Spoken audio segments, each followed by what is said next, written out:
University of Helsinki, Finland. Please, Jari, it's your time now. So, you can do, I don't have to do.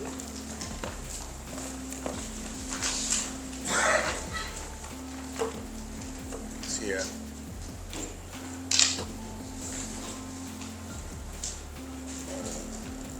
So quick.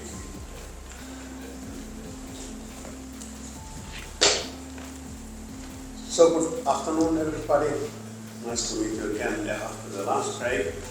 First of all, I would like to thank the organizers for inviting me here, sharing of our research we have done during the last 10 years. So my topic is about learning science through project-based learning. So actually it's quite close to the first presentation. There was a very nice analysis about the 20th century competencies and what kind of teaching and learning we should have in education.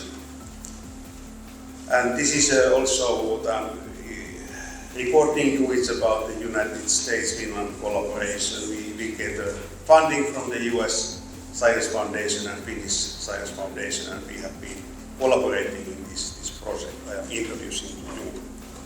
So I think it's important to mention something about the context, the Finnish context, what is education like in Finland. And my presentation is focusing on science, so I should say something about science curriculum. But this introduction is very short. So the main topic is project-based learning in the context of upper secondary school, and I introduce the rationale behind and example and some research outcomes related to the project-based learning. There are maybe three most important characteristics in our education. So kind of common understanding where to go, and this is a consequence of our curriculum thinking. We have a curriculum in school education in two levels. We have a national framework, and then the schools and the municipalities should prepare a local one. And in the preparation of the national level and local one, there is a lot of collaboration. We invite stakeholders and teacher union people and municipality union people to participate in the process. So that is the first. Second is the equity, equality. So we are aiming to support students who have difficulties, and in general level we aim to support all students. We are offering the meals and the transport. And in Finland it's about 20% of the students have been recognized to have special needs. And then we try to find support to those students. The equity means that the support according to the needs. And the third characteristic is decentralized system. So the municipality, school, teachers, they are the main actors in education. So the leadership is important at the school level, and student assessment is made by teachers. We are not having heavy testing, and we do not have inspectors at all. So it's very decentralized system, and the leadership, quality work, assessment, they are organized at the local level. So these are our context. And last time we were discussing about new orientations in Finnish education during the 2013-15, when we made a national reform, the latest national framework curriculum.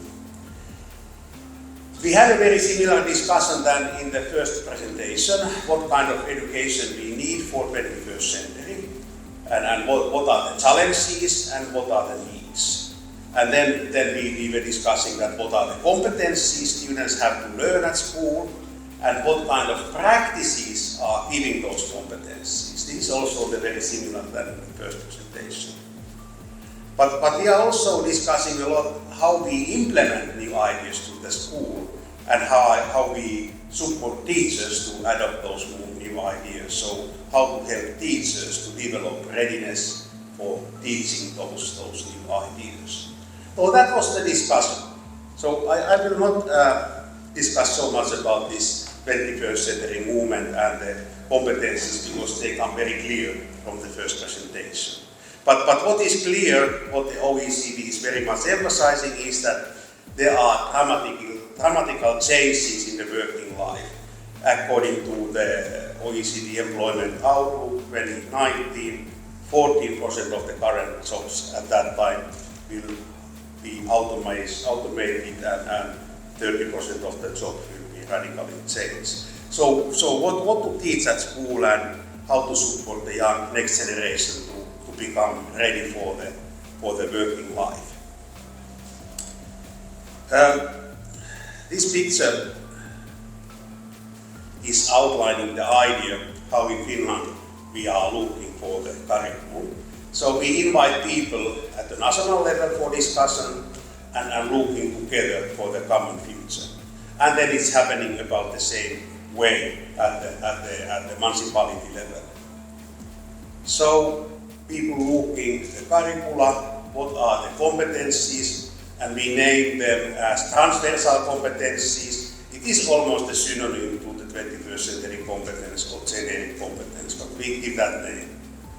And then, because we were willing to emphasize the learning of competencies, we have to reduce the number of content issues in the curriculum. So we were looking for core ideas. What are the core ideas in each school subject? And what are the knowledge practices students should learn together with those core ideas?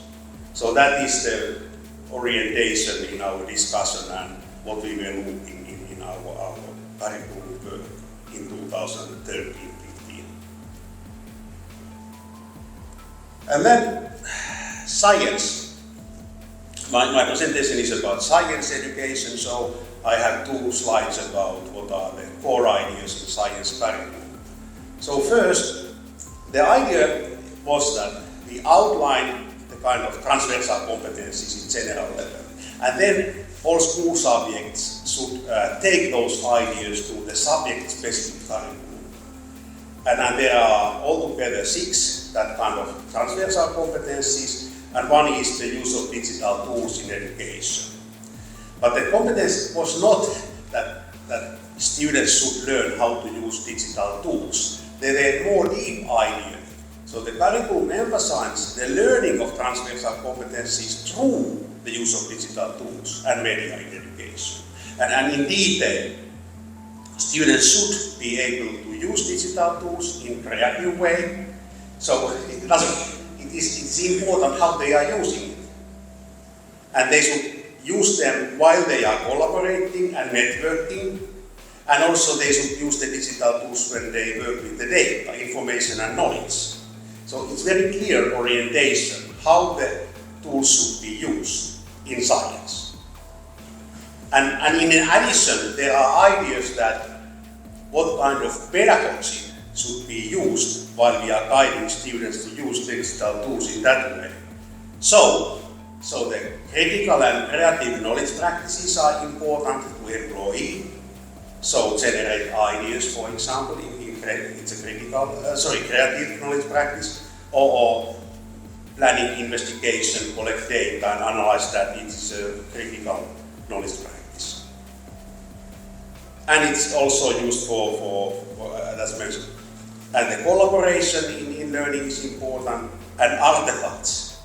When students are working with digital tools, they are creating something concrete.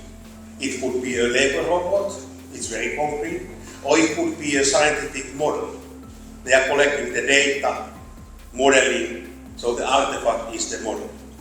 So that kind of ideas was introduced in the curriculum.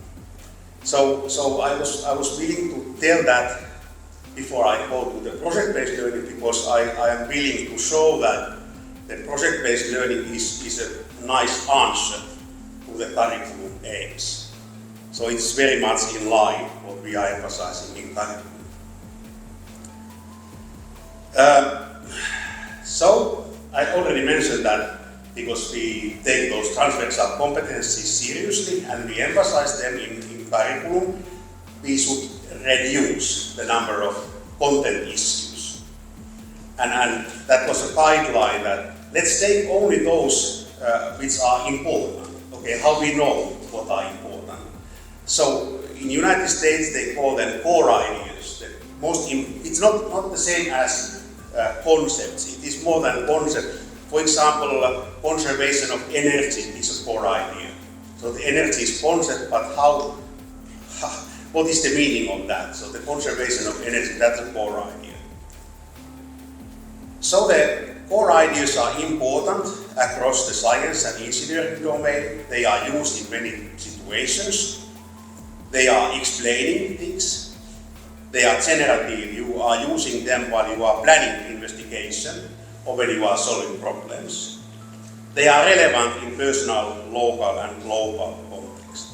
So this is the definition for core ideas. So let's focus only to those and reduce something that is not so core. And then scientific and engineering practices. I have another slide of what are they, and students' active role in learning, students to the center, collaboration, and this integrating of transversal competencies. So then, scientific and engineering practices, what are they? They are how the engineering and scientists study and design environment. Ask a question. That's an important scientific practice. And after that, you are looking for information, you are looking answers to your question. Making the definition to the problem, that is an engineering practice. Planning and carrying out investigations, analyzing and interpreting data, developing and using models, mathematics and computational thinking, developing explanations, design solutions, engaging argument. So they are the practices that actually they were emphasized more, not the content, not the core ideas. But we should remember that these practices are not alone, they are together with the core ideas. You are not able to separate them. So in the context of mechanics, for example in upper secondary school we are teaching Newtonian mechanics. The velocity and acceleration are important to think while you are engaging in those activities. And now I'm coming to the main topic, so that was the background. So I give first the rationale. What is the rationale behind project-based learning? This is not a new idea at all. So there are, in my understanding, from the late 1800s, project-based learning was emphasized, for example, by Dewey, when he was planning the new type of school, where students were doing project type of working. Learning by doing was a slogan. I'm not sure if he was emphasizing that, but other people was emphasizing that slogan. So of course the project-based learning is common that there is something concrete outcome from the project, but there are different understanding what we mean with the project-based learning. So I should tell you what we mean with that approach.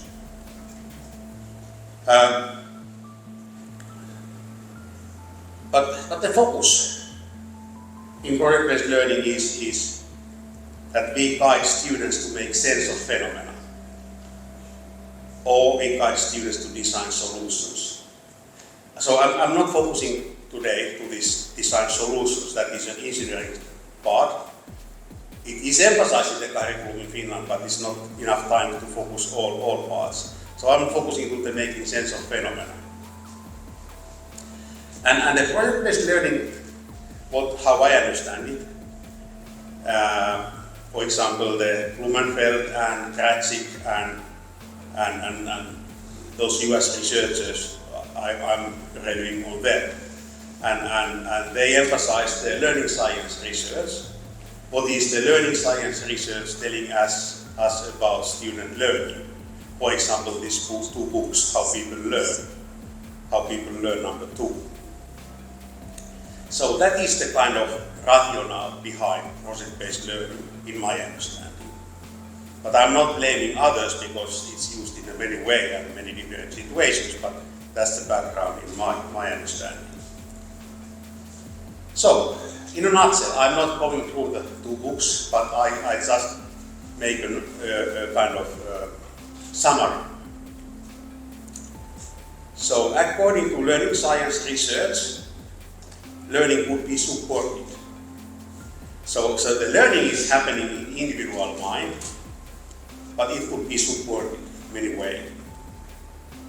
And how it is supported. And this is research-based knowledge.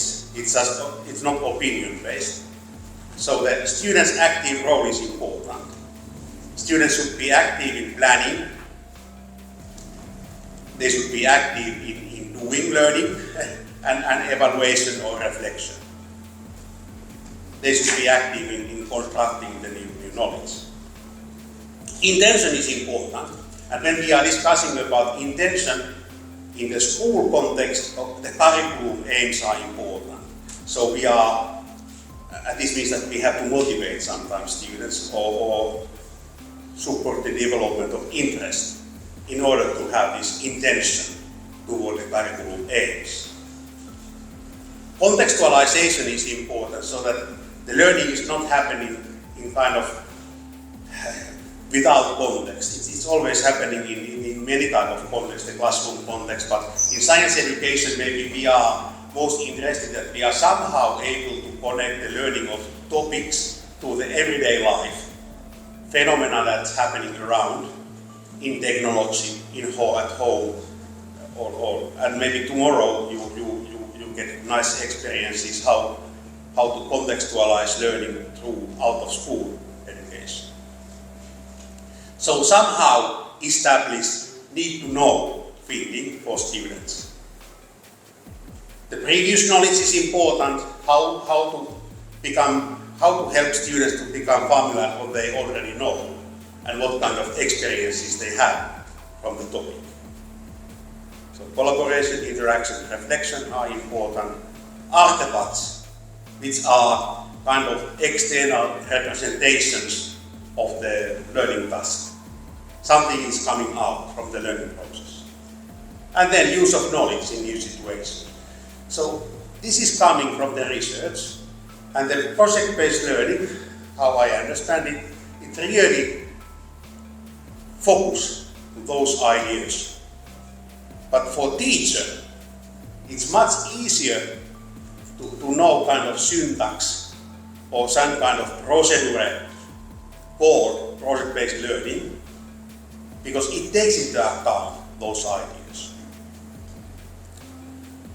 And that actually I already mentioned that in the context of science education, in addition to those that you are not able to learn those core ideas without practices, and you are not able to learn practices without core ideas, so they are fully together.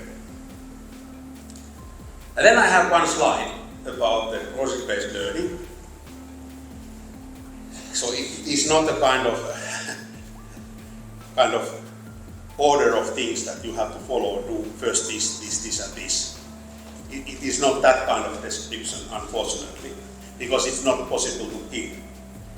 It is possible to give some kind of characteristics. What are the characteristics of project-based learning?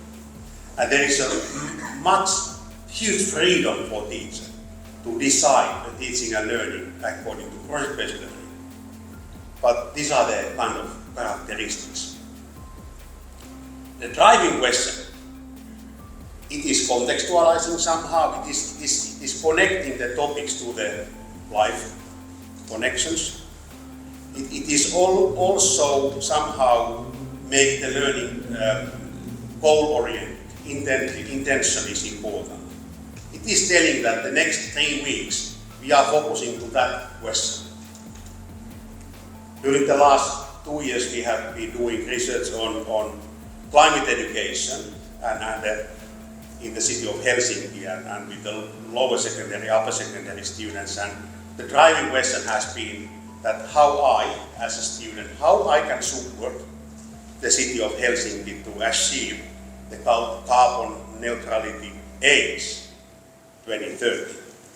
It is driving learning for the whole period, half year. So the curriculum is important. So the project-based learning is not something additional. It is what should happen at physics, chemistry lesson according to curriculum. It is not something additional. It is really according to the curriculum aims. And the kind of core idea, we are guiding students to make sense of the phenomena according to the driving question, and students are active in scientific and engineering practices. They focus to the learning goals of the curriculum, core ideas. They engage in collaboration, they are active in knowledge construction, they are constructing something concrete, artifact. And teacher's role is important. Teacher is scaffolding the processes. I give some examples soon. And the formative assessment is important. Of course, the summative assessment is used also, but many types of formative assessment is important in project-based learning. So that is in a nutshell the characteristics. And the outcome is concrete. So the phenomena is important. The phenomena are mentioned in the curriculum, and the teacher's role is to support students to start make sense of the phenomena. The phenomena should be somehow provocative, somehow waking up curiosity, somehow contextualize. And it should be a phenomena that you can make observation or you can use tools to make some kind of second view to the phenomena, measurements. And then the observations and investigation leads to the further questions. But the phenomena is in the center. Let me now make another picture summarizing what is core in the project-based learning. So we should engage students making sense of the phenomena. Knowledge building approach is important, putting students' ideas, practices to the center. And on the other hand, also following the practices which are typical to the science behind the school subject. Knowledge practice approach, social interaction, construction of an artifact, and use of digital tools. They are important in learning. In Finland, in upper secondary school, students are having own laptops. Schools are offering them. Also in lower secondary school is quite common. All the examinations are made by computers, so it's important tool for learning. The contextualization of the driving question and the scaffolding.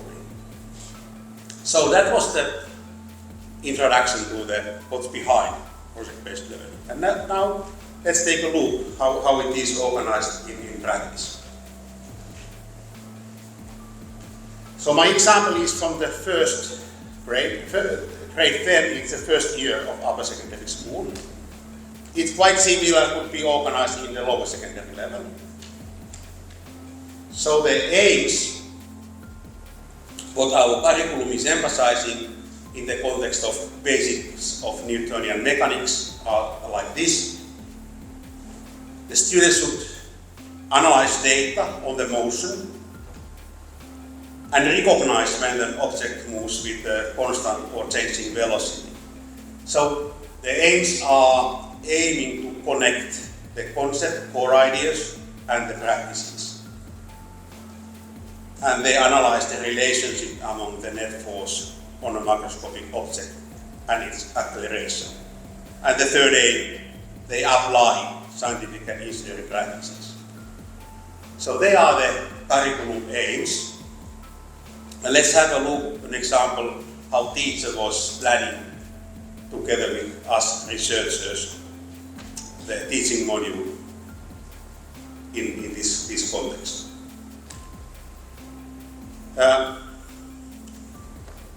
It's important that students somehow wake up the curiosity and become interested to the phenomena they are now starting to make sense.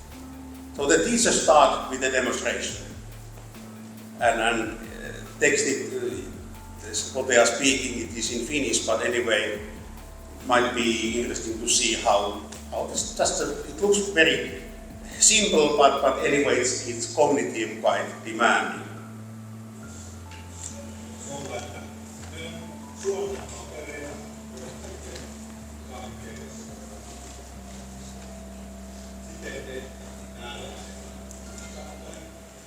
Suorittipapereita ja pitää olla sisäkkäin, niin on kasva.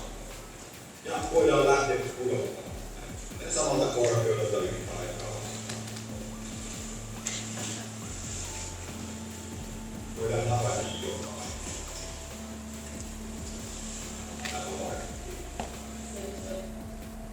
So that was the phenomena, and the driving question, they come to the discussion about the phenomena. Why do some objects take different time to fall down? Actually, the teacher was already telling that this is double mass, other one, and this is half compared to other one. It's quite complex phenomena. And for you, I can tell more detail what's happening, but that is not actually not the topic that students are able to explain that phenomena. But it is a starting point. It is waking up the curiosity, and it is, we are coming to the kind of driving question. So they understand the driving question. But of course, this phenomena is complex, and the heavier becomes first, weaker than the lighter one. But if you are increasing mass, if you are having 16 coffee filters in one hand and 8 coffee filters in the other hand, they come about the same time. So you can continue the demonstration, and it becomes more confusing for students. And this confusion is important for engagement. So students are discussing and becoming familiar, and the teacher decided to continue. He is giving some more examples about the phenomena.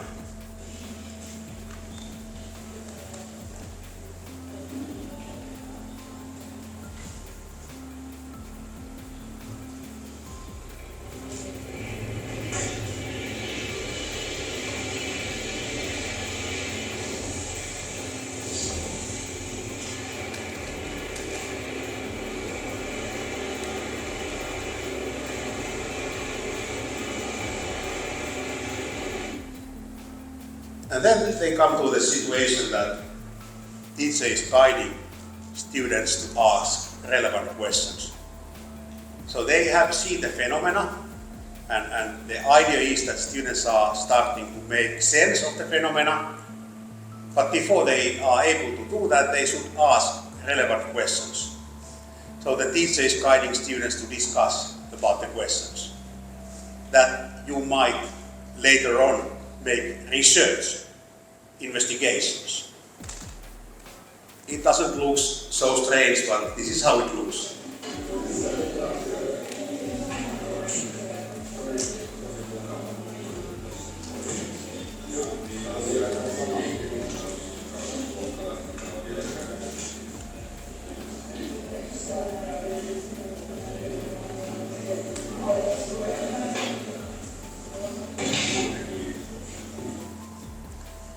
So teacher is discussing with students, and students are thinking what might be the relevant questions.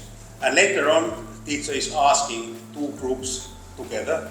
They are sharing the questions. We have that kind of questions, and we have that kind of questions.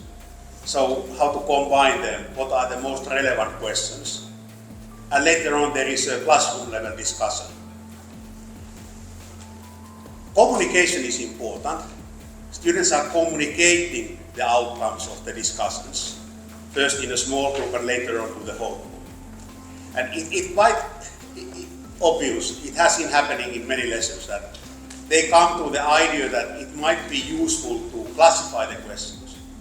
There are questions that are focusing to the movement, and there are questions that are focusing why the movement is changing. And of course, teachers' support is needed. Students maybe don't recognize themselves that there are two types of questions. And then the teacher can say that, okay, let's first focus to the movement as such. What kind of movements we have? How to talk about the movement? What kind of models we can use for representing the movement? And then they start plan the investigations. And after planning investigation, they are sharing again. They are talking to each other what kind of plans they have. And then they are making experiments.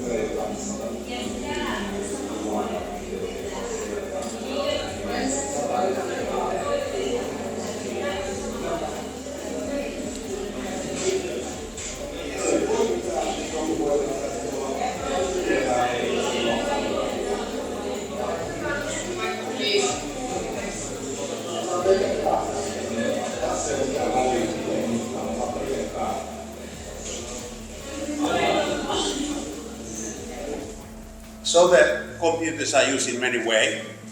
In the beginning they write down questions to the common platform. They classify the platforms. Later on they make investigations and they use computers in measurements. And actually you can make those measurements with mobile phones also. You don't need expensive ones. During the COVID time we were using the mobile phones for making measurements. So you can use the app and then you can make measurements and you get graphical representation of the movement. And you can discuss what is the movement like. So not so expensive tools are needed. These are some other examples from the classrooms. Students are analyzing and interpreting data, discussing, and then they are communicating the information. Actually, this has been one of the most difficult for teachers, that they allow students to discuss, combine ideas, communicate with each other, because teachers feel that it takes so much time. But this is actually what students should learn. They should learn to plan, they should learn to communicate, they should plan to make conclusions. It's challenging for teachers in Finland also to understand what are the core aims for nowadays for the teaching and learning of science. And then this kind of communicating the outcomes and making conclusions.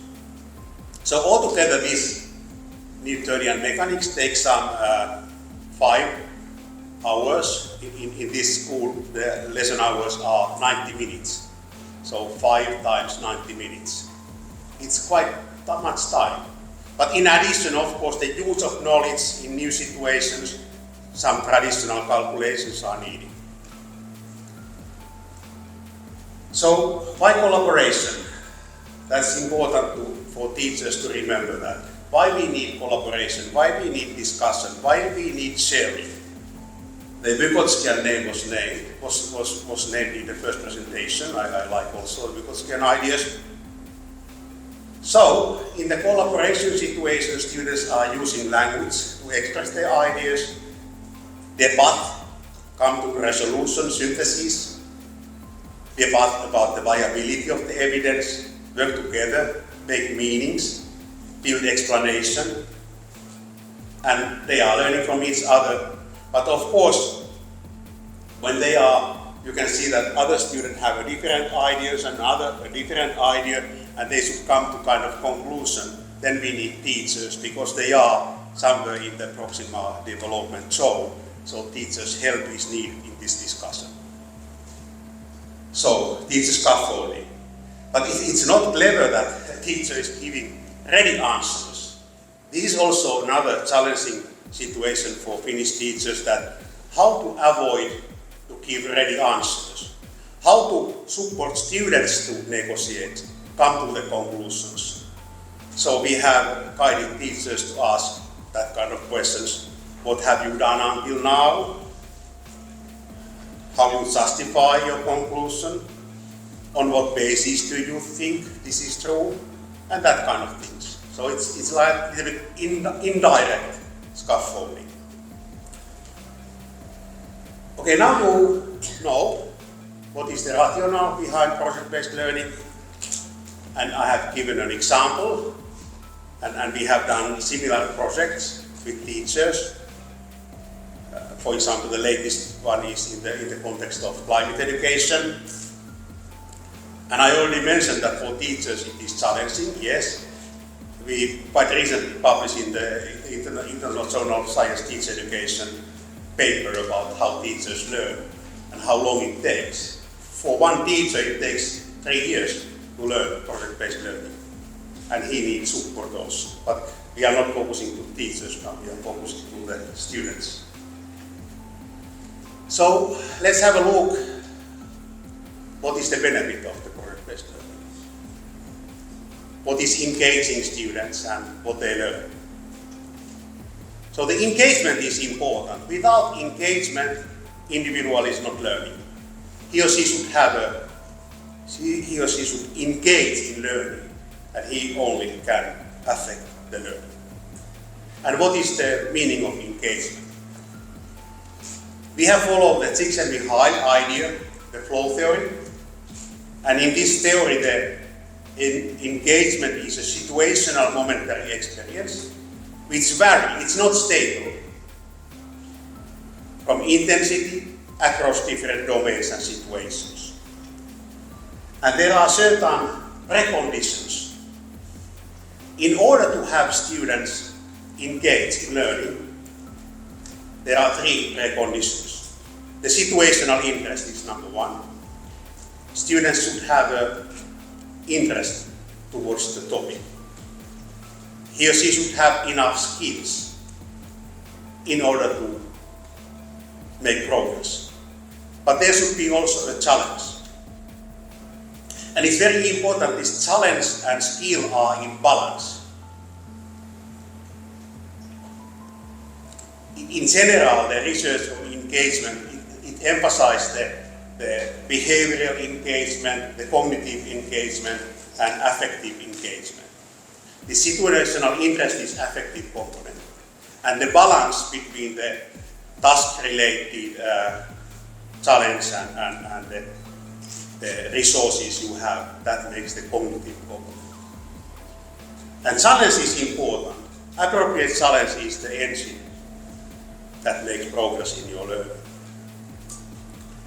So, to measure in a classroom, situational engagement is challenging, because you have to go to the classroom situations and collect data in real situations, not afterwards.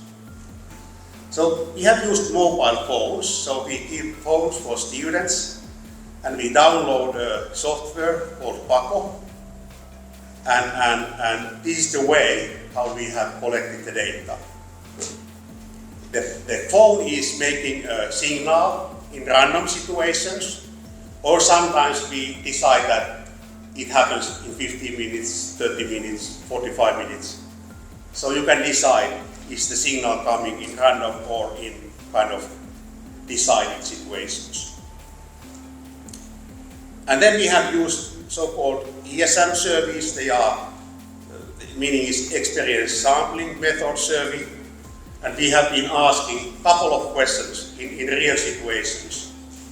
What you feel, how you feel, how challenging it is what you are doing, what are your skills, and is the activity interesting? And then we have also asked what you are doing. Are you asking questions? Are you making model? There is a list of activities. So these 2 types of questions. So our operationalization of the engagement is that if all those 3 challenge, skills, and interest are high, then student is obviously engaged in learning. This is the picture from the classroom. Students are answering the questions. It takes only 5-10 seconds to answer. It's very short period. It is of course making harm to the learning, but anyway we are willing to collect data. So then I give you some examples what's coming out. We have done many research and published them. This one example. And this kind of fuzzy experiment, we have a project-based learning classrooms and we have traditional science classrooms, control group. In this study we have 3 classrooms following the project-based learning and 2 following the traditional teaching. And we made about 1,000 measurements in those situations where students were learning. And this was happening in 2019. And of course, it is a very small example, and you are not able to generalize. It is giving something about this case. Students are not engaged all the time. In our measurements, it's typically that it's around 10% they are engaged in learning, really focused in learning. And we call them kind of optimal learning moments. They are the situations where they are most obviously learning. And there are differences between the classes.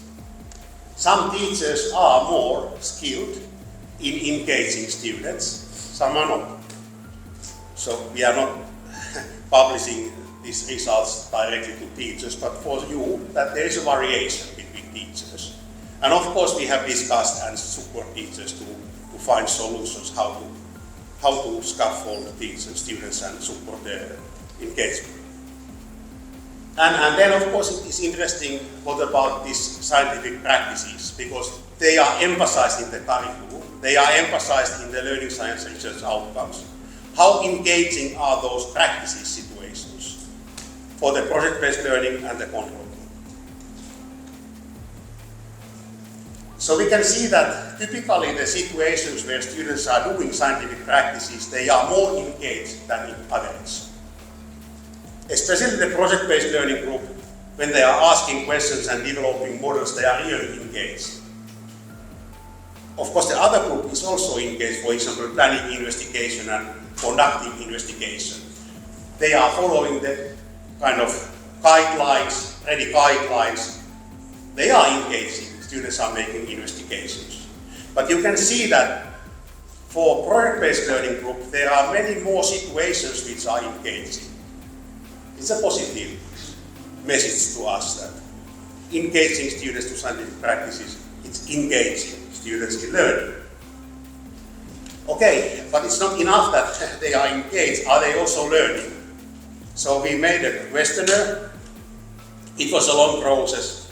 We were making the kind of draft and we were testing the questions, we were checking the validity and we were making analyses for item response theory analyses and that kind of things. And finally we have multiple choice questions and also open questions. And we follow the quasi-experimentation. And this is an example that is measuring the core ideas, conceptual knowledge. The question is asking students to look a video. The person is kicking the football, and the question is that what are the forces acting on a ball after the kick? What are the directions and what are the names? So very conceptually oriented question. This is an example focusing more to the scientific practices or procedural knowledge. So let's have a look for the video clip. There's a sledge going downhill. So ask questions. You can later on make investigations. For example, what is the velocity in the end of the hill? That is not a question you are making investigation. But what is the correlation between the mass of the sledge and the velocity in the end? That is a correct question. So the conceptual knowledge, we can interpret the result that in both groups, the control group and the project-based learning group, they were learning quite similar. Maybe the control group a little bit better. But in the context of the procedural knowledge, the project-based group was learning better. There is a statistically significant difference between the pre-knowledge test and post-test. So the project-based learning is supporting learning, at least in the same level than other methods. We have had also some more serious. With the US colleagues, we made an experiment in the United States in California and Michigan. We had more than 4,000 students, control group, project-based learning group, and according to this experiment, the project-based learning group performed much better than the control group. 0.2 was the difference in the standard deviation. We have also made research on project-based learning during the COVID time. Students were at home, they made investigation at home. Of course, there were teachers teaching, some introductory lectures, but then a lot of things were happening in the breakout rooms, and we were following the same ideas that first students were discussing together, and then we put two groups together, and many type of collaboration situations. And we were expecting that it could be supportive for engagement, a little bit similar way than in the classroom. But according to our paper in International Journal of Psychology, the engagement was much lower. Only 5% of the situation were engaging for students. And in traditional classrooms, almost 10% of the situation were engaging. In addition, students feel a lot of loneliness and that kind of thing, so it was not so successful in the COVID time. But somehow we try to do that also in the COVID time. So, in a nutshell, there are quite many papers we have published. This is some examples. So the project-based learning could engage students in learning through engaging students to scientific practices, making sense of the phenomenon. It is supportive for learning conceptual and procedural knowledge. Procedural knowledge better than conceptual knowledge. However, it has been a long project, almost 10-year project. Several iterations are needed, and teachers have to learn this method. It's not so simple for teachers, unfortunately. We have published a couple of books, one in US and one in Finland. In Finnish language, projektioppiminen, project-based learning. And the final comments. So we have introduced this kind of picture, a model that is introducing the engagement and learning. So we need, in school education, we need instructional practices, and in this case, the project-based learning has been the practice we have been implementing to the classrooms. And we are willing that students engage in learning. In our case, we have followed the Csikszentmihalyi theory of law. Challenge, skill, and interest are important. And we have measured them in real situations. If all those are high, students are in optimal learning moments, and they also learn. But this is not so simple. I just give an outline. There are also those enhancers, deductors, and accelerators for learning. For example, boredom and confusing is somehow preventing learning, according to theory. And stress could accelerate, enhancers enjoyment, and so on. Based on our research, actually, the most important are a little bit confused and a little bit stressed. They are most supportive for those optimal learning moments. So we have measured, in addition to this engagement data and what they are doing, we have been asking that how much you feel boredom, how much you feel confusion. But confusion we need. So actually, some people were marketing the positive psychology, but this is a little bit negative psychology. So we need more stress and confusion in science class. Of course, not much more. Some amount of stress, some amount of confusion. Otherwise, you are not learning. They are important. It's quite interesting. So, the project-based learning, it's a description I already give, but it is emphasizing the knowledge building approach, the knowledge practice approach, the social interaction. Artifacts are important, the models in science, and digital tools. So thank you for giving this possibility to introduce our work. I'm ready for questions.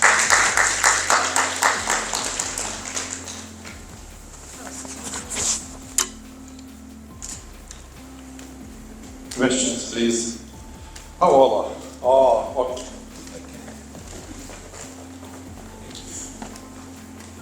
Thank you for your very interesting relation. And I have a question. In this new proposal, what is the relation between the theory and to make sense of phenomena?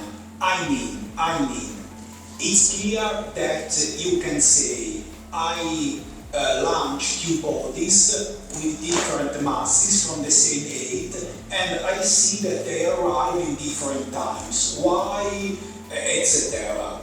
But on the other hand, for example, I can understand that the pupils have an intuitive idea of velocity or an intuitive idea of acceleration, even if these concepts are not so trivial as one might think. However, let's be given for granted. But a concept like that of force, for example, it's a purely theoretical concept. It's a definition that force is equal mass by acceleration. Therefore, it's impossible that without knowing this definition, the student answer a question only looking at the phenomena on what is the relation between force and acceleration, because this is a definition. Of course, it's a general and very difficult problem to understand in physics, not only in mechanics. What is the correct relation between theory and phenomena? But maybe traditional education is too theory-centered, but perhaps this is too phenomena-centered, maybe. I think this is very, very important question, and we should very carefully think about the question and my example. So, in discovery learning, that was in 60s. In discovery learning, the idea was that we guide students around the phenomena, and we thought that students can develop their physics, chemistry. But this is not discovery learning. There are so many situations where students are communicating their ideas, and teacher is there. Teacher is guiding the process. But in order to develop understanding, what is the meaning of acceleration? What is the meaning of force? I think you need, it's not so straightforward that you give the formulas and you give the theory. You have to ask questions, plan something, measure, discuss, teacher guide. And we have this evidence that it is giving at least the same outcomes in the knowledge, in the procedural knowledge better. But the engagement is high. Yes, it's not discovery process, it is guided inquiry, and the communication is important. In many, many situations, students are communicating.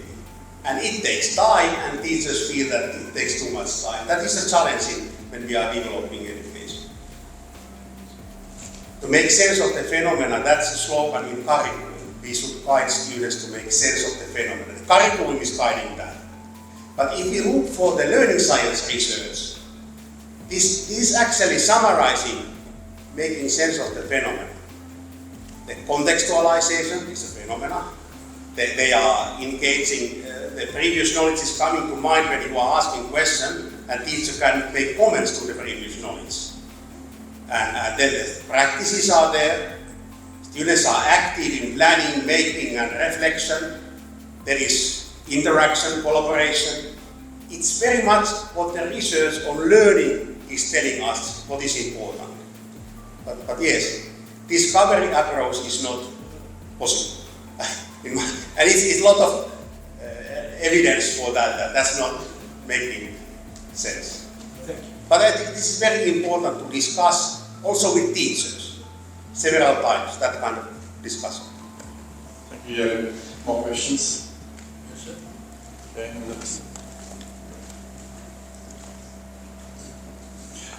above all, thank you very much for excellent presentation. Excellent, excellent. And the question is such, there are many approaches all around the world. Okay, project-based learning, inquiry-based learning, problem-solving-based, and so on and so on. Can you compare, because you have such a very wide outlook, what's specific just for Europe? Or this is just a play of words, because we are all doing mainly the same, but using maybe different words. Thank you. Yeah, I think that's also very, very relevant. We are using different terms and they have almost the same meaning. So for me, the inquiry-based science education is quite the same as project-based learning. Maybe, and depends whom you are asking. For me, in a project-based learning, the teacher scaffolding and these communication situations are more important than in some definitions of the inquiry-based, but it's almost the same. And these basic ideas are behind, the learning areas, research outcomes are behind. Yes, we are using many terms meaning about the same, not exactly what about. But inquiry-based is a loose concept. For example, in the handbook of research and science education, Anderson wrote a chapter about what we mean when we are discussing about inquiry-based science education, and he went through many definitions, and maybe the common is that students are doing something together according to the aims. That's common to those definitions related to inquiry. So that's why I try to make the definition clear what I mean with the project-based learning. But there are also many types of project-based learning. In some schools they are making projects, and it's maybe not doing anything with the curriculum aims. It's just a nice project. Thank you. More questions now? Like our colleague from Italy, Liberato Casalini, he is not with us right now, but his typical question, or not question, saying is that the song remains the same. Right, Angela? We discussed a lot 2 days ago. Thank you very much. Sorry, I have a question. Oh, yeah. Please go on.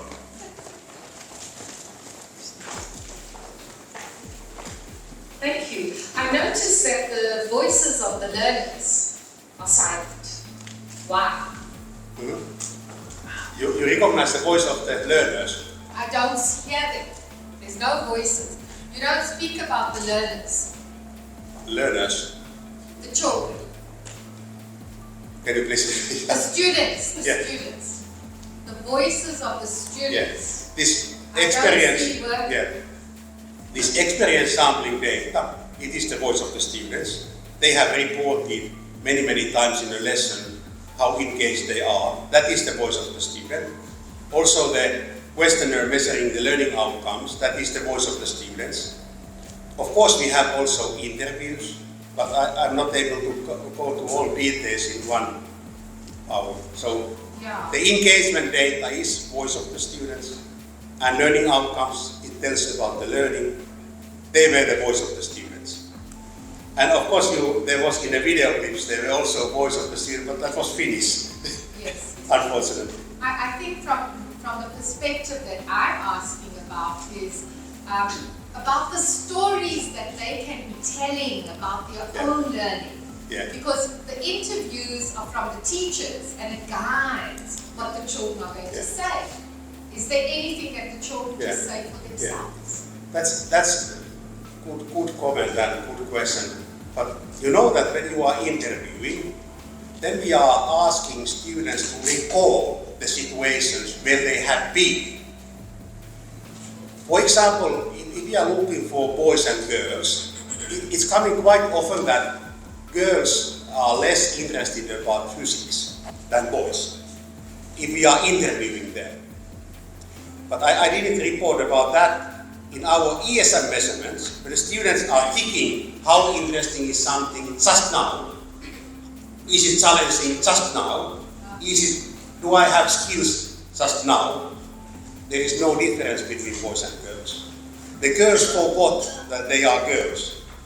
They are learning science. So, yes, interviews are important, but in interviews we are asking students to recall, and in addition, media and others are influencing the stories in the interviews. So I was aiming to give what is the really opinion of students in a situation where they are. We are not able to make long interview in a situation because then it's not possible to continue. So that is the strong point of the experience sampling method. It's telling something that what's happening in situation, not thinking afterwards what I was thinking. But that's the important. Interviews have own important role in research, and we have also used them. Thank you, Jari. Thank you, Angela, for good question and good discussion for everybody. Time is limited and everything will be under control. Thank you again. Everything is in control. Yeah. Thank you, Vincentas.